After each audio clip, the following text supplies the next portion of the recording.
Hello, I'm Terry Bible Knight, your reader. We're starting out on Rick Riordan's third Percy Jackson book. It's called The Titan's Curse. It's one of Percy Jackson and the Olympians. This first chapter is called My Rescue Operation Goes Very Wrong. The Friday before winter break, my mom packed me an overnight bag and a few deadly weapons and took me to a new boarding school. We picked up my friends Annabeth and Thalia on the way. It was an 8-hour drive from New York to Bar Harbor, Maine.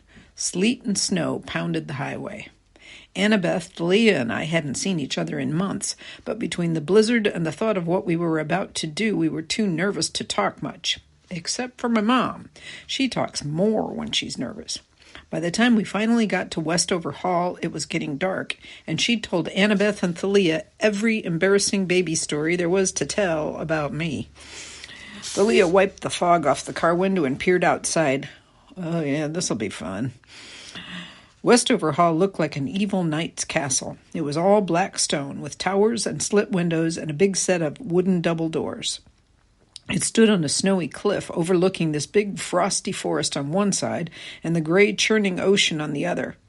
"Are you sure you don't want me to wait?" my mother asked.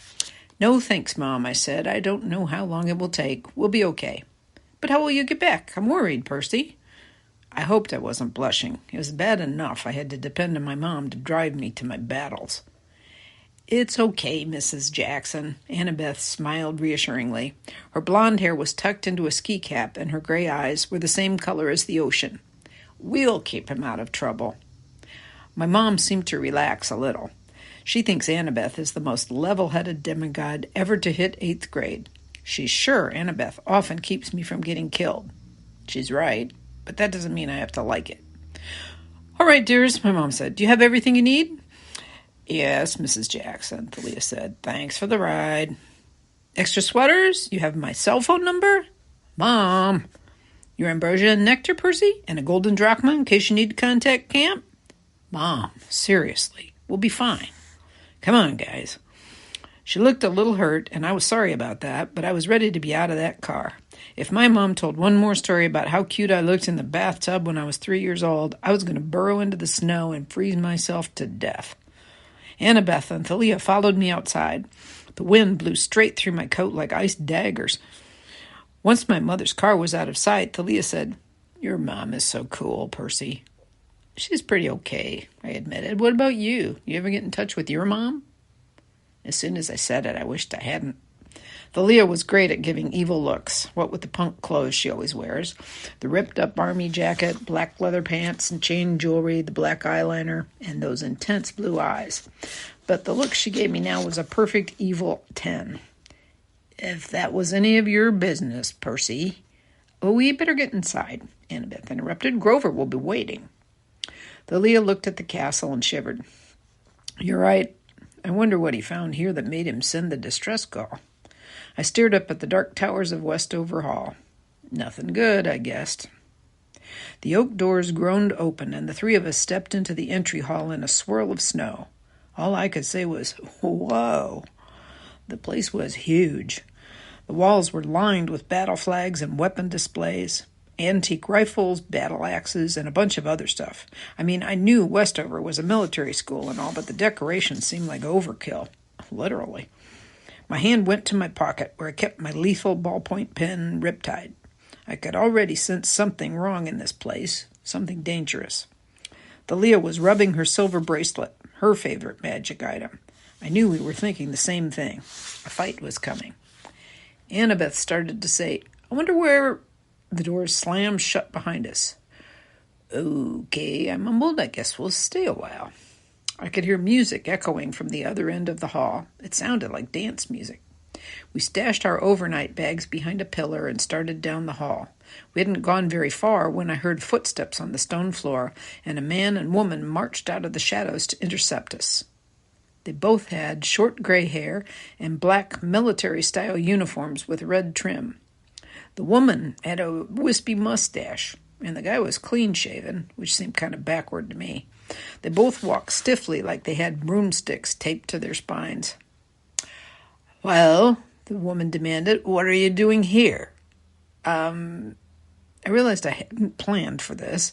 I'd been so focused on getting to Grover and finding out what was wrong, I hadn't considered that someone might question 3 kids sneaking into the school at night. We hadn't talked at all in the car about how we would get inside. I said, "Ma'am, we just—" "Ha!" the man snapped, which made me jump. "Visitors are not allowed at the dance. You shall be ejected." He had an accent. French, maybe? German? He pronounced his J like in Jacques. He was tall, with a hawkish face. His nostrils flared when he spoke, which made it really hard not to stare up his nose, and his eyes were 2 different colors, one brown, one blue, like an alley cat. I figured he was about to toss us into the snow, but then Thalia stepped forward and did something very weird. She snapped her fingers. The sound was sharp and loud. Maybe it was just my imagination, but I felt a gust of wind ripple out from her hand across the room. It washed over all of us, making the banners rustle on the walls.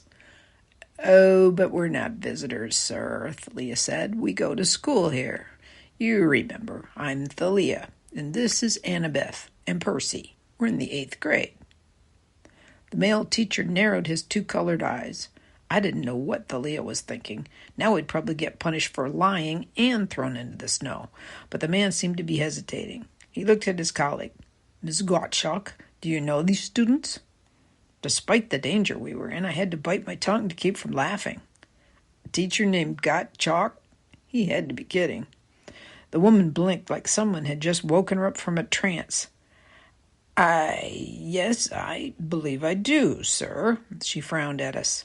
"Annabeth, Thalia, Percy, what are you doing away from the gymnasium?" Before we could answer, I heard more footsteps, and Grover ran up breathless. "You made it! You—" He stopped short when he saw the teachers. "Oh, Mrs. Gottschalk, Dr. Thorne, What is it, Mr. Underwood?" said the man. His tone made it clear he detested Grover. "What do you mean, they made it? These students live here." Grover swallowed. "Yes, sir, of course, Dr. Thorne. I just meant I'm so glad they made the punch for the dance. The punch is great, and they made it." Dr. Thorne glared at us. I decided one of his eyes had to be fake. The brown one? The blue one? He looked like he wanted to pitch us off the castle's highest tower, but then Mrs. Gottschalk said dreamily, "Yes, the punch is excellent. Now run along, all of you. You're not to leave the gymnasium again." We didn't wait to be told twice. We left with a lot of yes ma'ams and yes sirs and a couple of salutes just because it seemed like the thing to do. Grover hustled us down the hall in the direction of the music.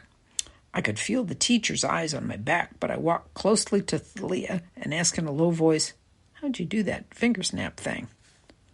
"You mean the mist? Hasn't Chiron shown you how to do that yet?" An uncomfortable lump formed in my throat. Chiron was our head trainer at camp, but he'd never shown me anything like that. Why had he shown Thalia and not me? Grover hurried us to a door that had Gym written on the glass.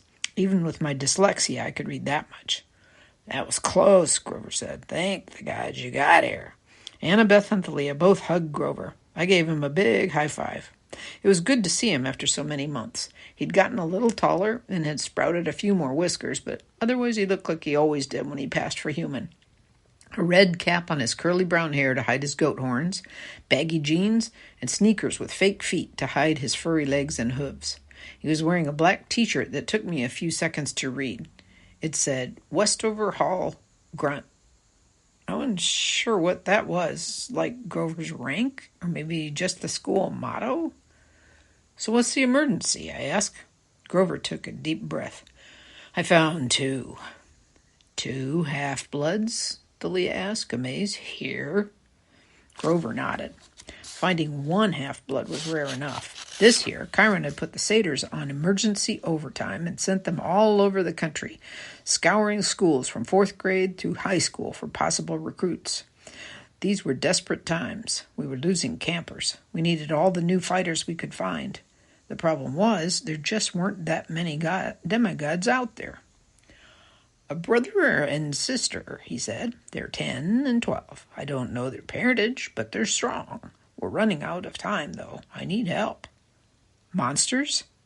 "1." Grover looked nervous.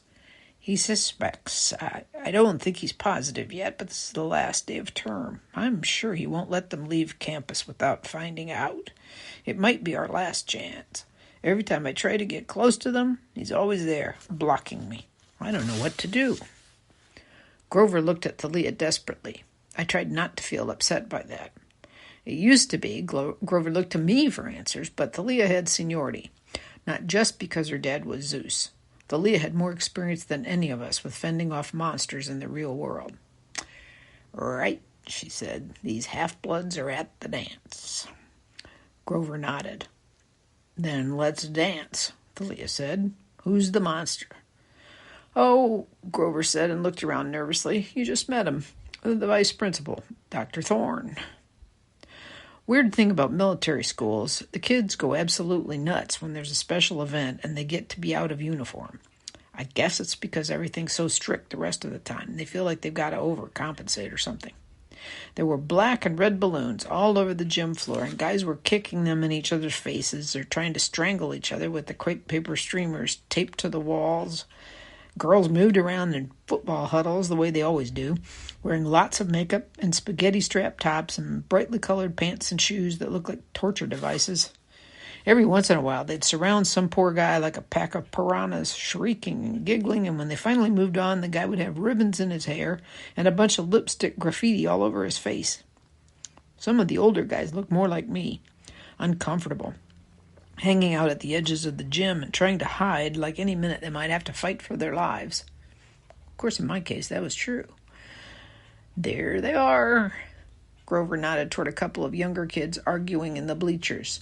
"Bianca and Nico D'Angelo." The girl wore a floppy green cap, like she was trying to hide her face. The boy was obviously her little brother. They both had dark, silky hair and olive skin, and they used their hands a lot as they talked. The boy was shuffling some kind of trading cards. His sister seemed to be scolding him about something. She kept looking around like she sensed something was wrong. Annabeth said, "Do you mean, have you told them?" Grover shook his head. "You know how it is. That could put them in more danger. Once they realize who they are, their scent becomes stronger." He looked at me and I nodded. I'd never really understood what half-bloods smell like to monsters and satyrs, but I knew that your scent could get you killed. And the more powerful a demigod you became, the more you smelled like a monster's lunch. "So let's grab them and get out of here," I said. I started forward, but Thalia put her hand on my shoulder. The vice principal, Dr. Thorne, had slipped out of a doorway near the bleachers and was standing near the D'Angelo siblings. He nodded coldly in our direction. His blue eyes seemed to glow. Judging from his expression, I guessed Thorne hadn't been fooled by Thalia's trick with the mist after all. He suspected who we were. He was just waiting to see why we were here. "Don't look at the kids," Thalia ordered. "We have to wait for a chance to get them. We need to pretend we're not interested in them. Throw him off the scent." "How?" "We're 3 powerful half-bloods. Our presence should confuse him. Mingle. Act natural, do some dancing. But keep an eye on those kids." "Dancing?" Annabelle asked. Thalia nodded. She cocked her ear to the music and made a face. "Ugh, who chose the Jesse McCartney?" Grover looked hurt. "I did." "Oh my God, Grover, that is so lame. Can't you play like Green Day or something?" "Green who?" "Never mind. Let's dance." "But I can't dance." "You can if I'm leading," Thalia said. "Come on, goat boy." Grover yelped as Thalia grabbed his hand and led him onto the dance floor. Annabeth smiled. "What?" I asked. "Nothing. It's just cool to have Thalia back."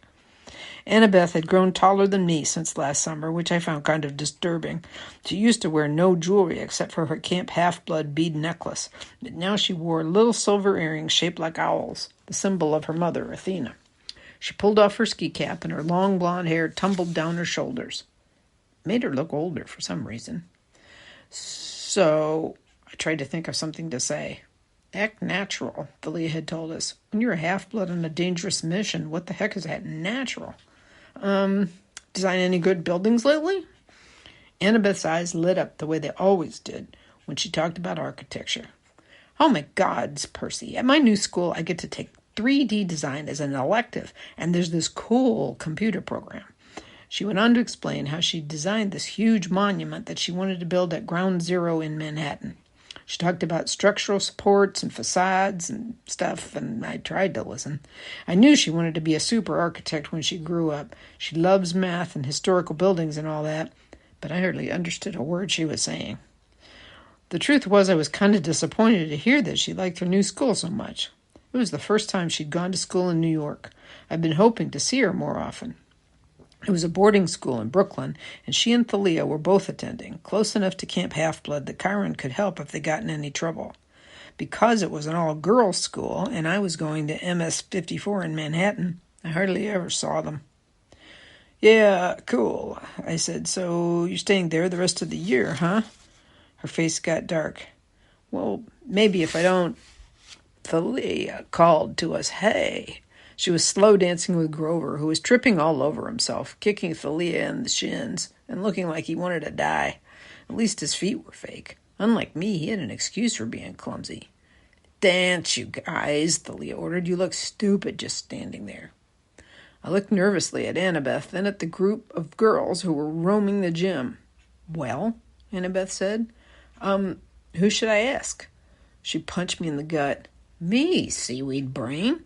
Oh, right."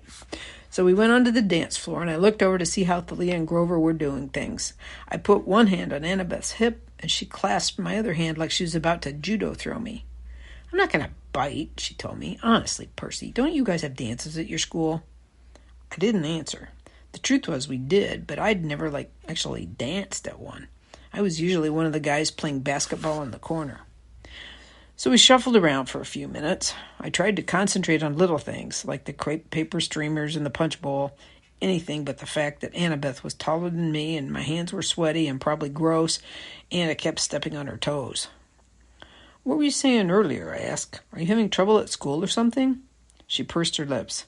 "It's not that. It's my dad." Uh-oh. I knew Annabeth had a rocky relationship with her father. "I thought it was getting better with you two. Is it your stepmom again?" Annabeth sighed. "He decided to move. Just when I was getting settled in New York, he took this stupid new job researching for a World War I book in San Francisco." She said this the same way she might say Fields of Punishment or Hades gym shorts. "So he wants you to move out there with them?" "To the other side of the country," she said miserably, "and half-bloods can't live in San Francisco. He should know that." "What? Why not?" Annabeth rolled her eyes. Maybe she thought I was kidding. "You know, it's right there." "Oh," I said. I had no idea what she was talking about, but I didn't want to sound stupid. "So you'll go back to living at camp, or what?" "It's more serious than that, Percy. I probably should tell you something." Suddenly she froze. "They're gone." "What?" I followed her gaze. The bleachers. The two half-blood kids, Bianca and Nico, were no longer there. The door next to the bleachers was wide open, and Dr. Thorne was nowhere in sight. "We have to get Thalia and Grover." Annabeth looked around frantically. "Oh, where'd they dance off to? Come on." She ran through the crowd. I was about to follow when a mob of girls got in my way. I maneuvered around them to avoid getting the ribbon and lipstick treatment, and by the time I was free, Annabeth had disappeared. I turned a full circle looking for her or Thalia and Grover. Instead, I saw something that chilled my blood. About 50 feet away, lying on the gym floor, was a floppy green cap, just like the one Bianca D'Angelo had been wearing. Near it were a few scattered trading cards. Then I caught a glimpse of Dr. Thorne. He was hurrying out a door at the opposite end of the gym, steering the D'Angelo kids by the scruffs of their necks, like kittens. I still couldn't see Annabeth, but I knew she'd be heading the other way, looking for Thalia and Grover. I almost ran after her, and then I thought, wait.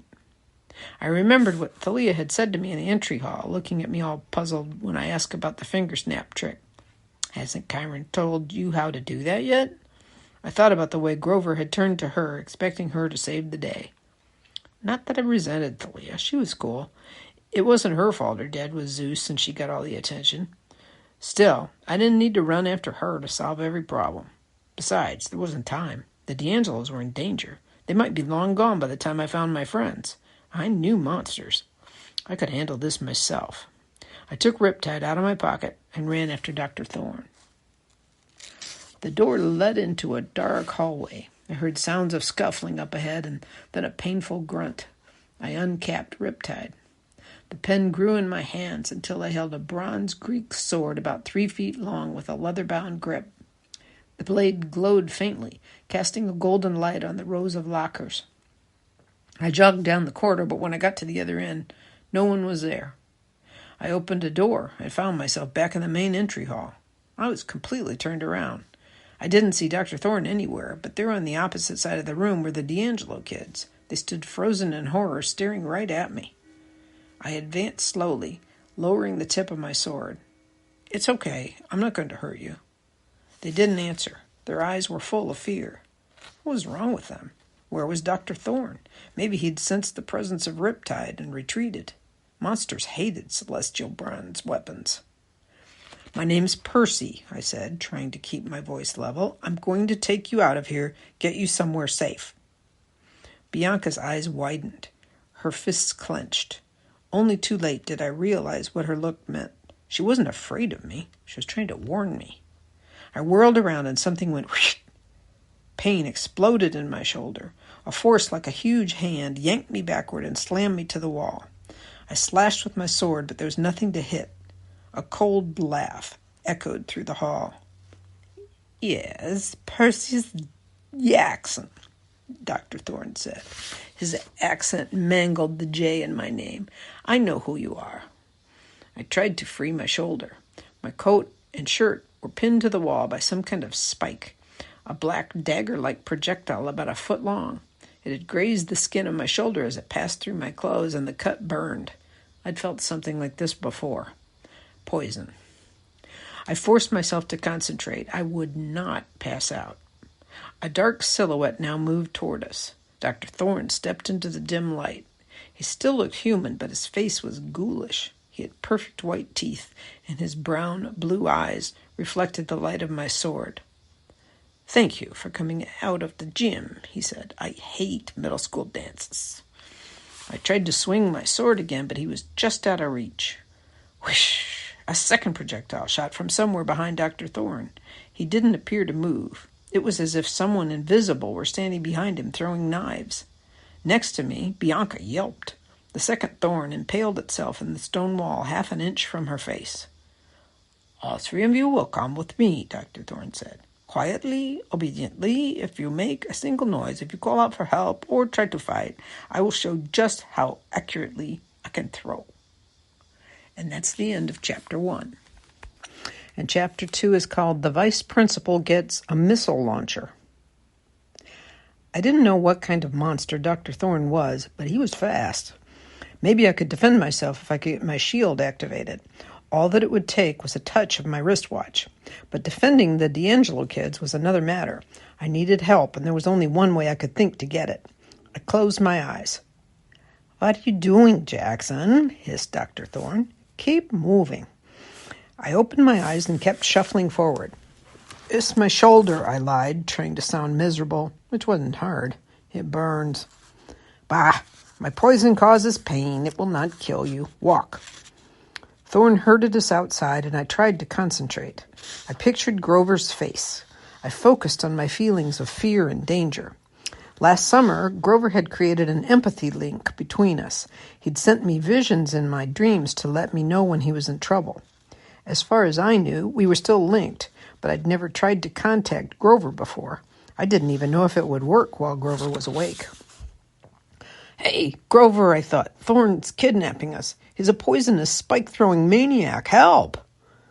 Thorne marched us into the woods. We took a snowy path dimly lit by old-fashioned lamplights. My shoulder ached. The wind blowing through my ripped clothes was so cold that I felt like a Percy-sickle.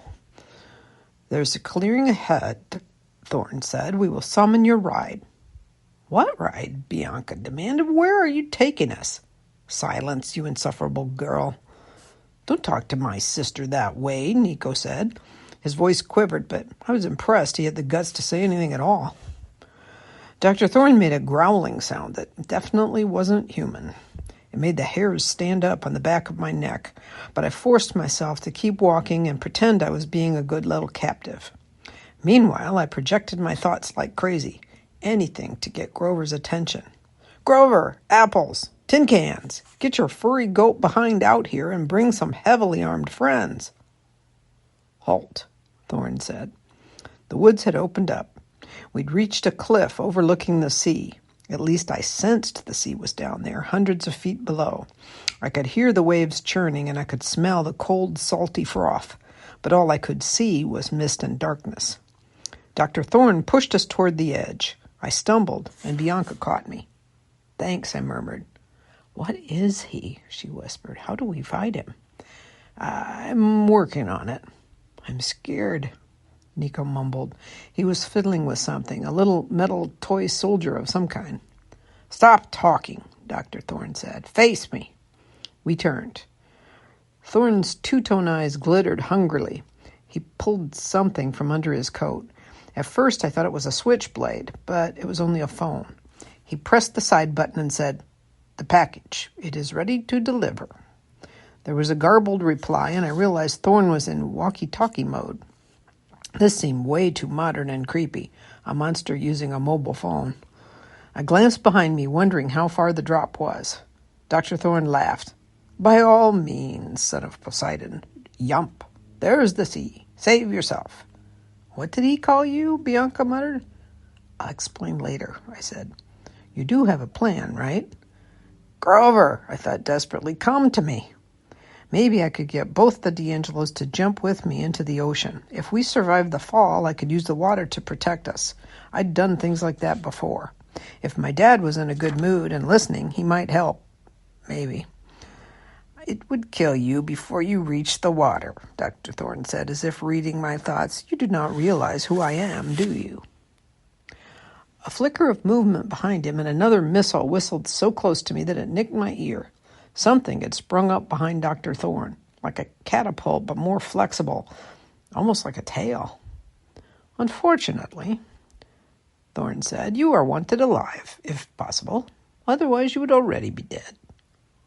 "Who wants us?" Bianca demanded. "Because if you think you'll get a ransom, you're wrong. We don't have any family. Nico and we got nobody but each other." "Ah," Dr. Thorne said, "do not worry, little brats. You will be meeting my employer soon enough. Then you will have a brand new family." "Luke," I said. "You work for Luke."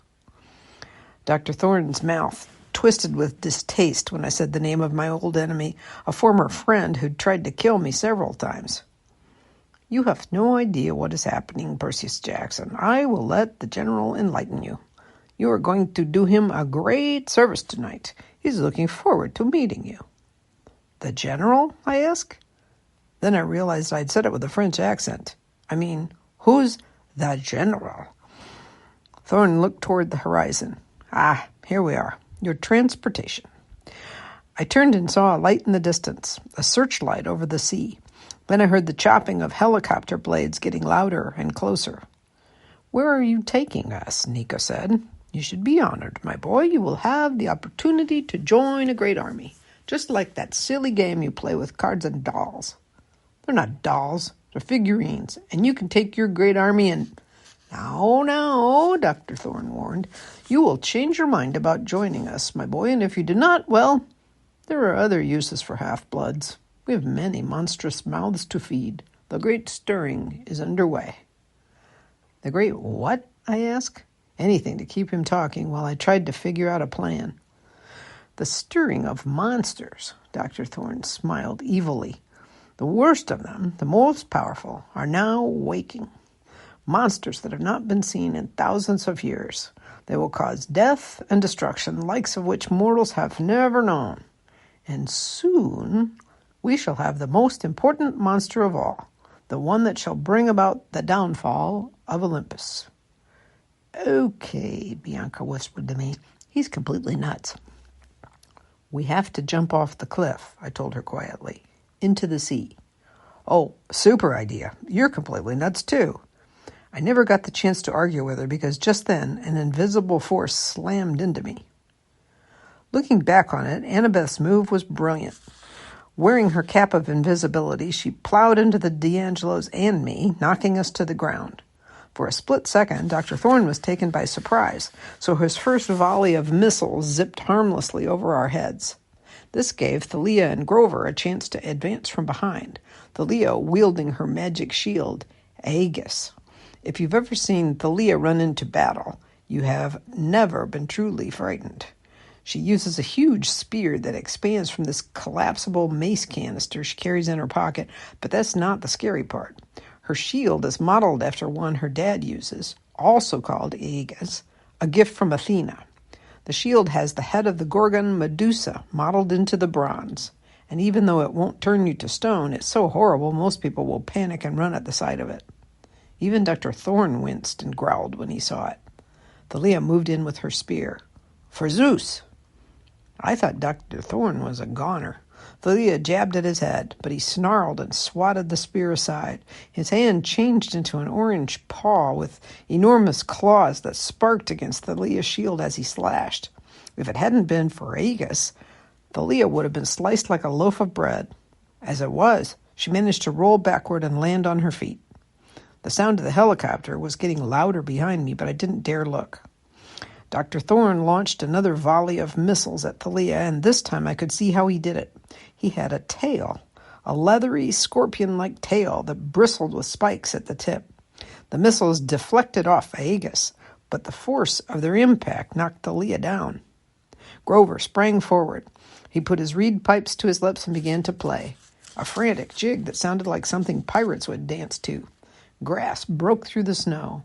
Within seconds, rope-thick weeds were wrapping around Dr. Thorne's legs, entangling him.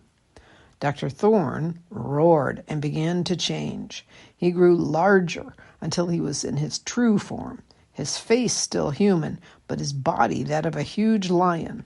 His leathery, spiky tail whipped deadly thorns in all directions.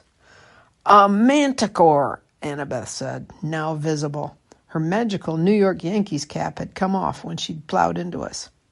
"Who are you people?" Bianca D'Angelo demanded.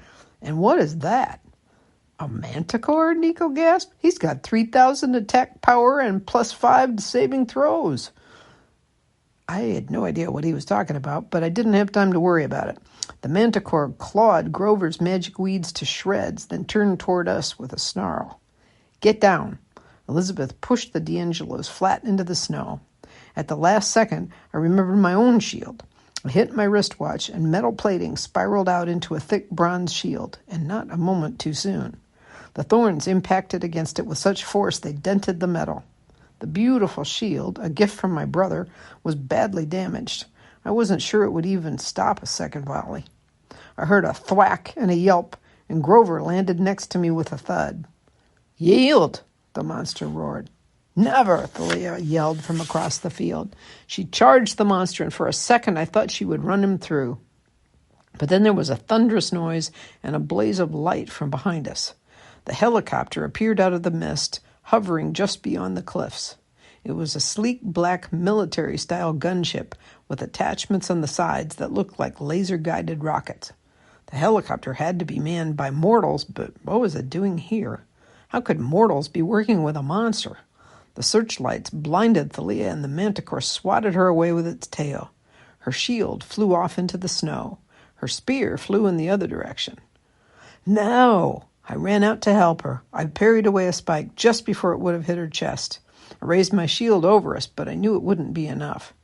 Dr. Thorne laughed. "Now do you see how hopeless it is? Yield, little heroes." We were trapped between a monster and a fully armed helicopter. We had no choice. Then I heard a clear, piercing sound, the call of a hunting horn blowing in the woods. The manticore froze. For a moment, no one moved. There was only the swirl of snow and wind and the chopping of the helicopter blades. "No," Dr. Thorne said, "it cannot be." His sentence was cut short when something shot past me like a streak of moonlight. A glowing silver arrow sprouted from Dr. Thorne's shoulder. He staggered backward, wailing in agony. "Curse you!"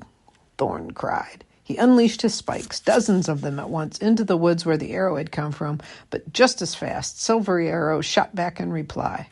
It almost looked like the arrows had intercepted the thorns in midair and sliced them in two, but my eyes must have been playing tricks on me. No one, not even Apollo's kids at camp, could shoot with that much accuracy. The manticore pulled the arrow out of his shoulder with a howl of pain. His breathing was heavy. I tried to swipe at him with my sword, but he wasn't as injured as he looked. He dodged my attack and slammed his tail into my shield, knocking me aside. Then the archers came from the woods. They were girls, about a dozen of them. The youngest was maybe 10. The oldest about 14, like me. They wore silvery ski parkas and jeans, and they were all armed with bows. They advanced on the manticore with determined expressions.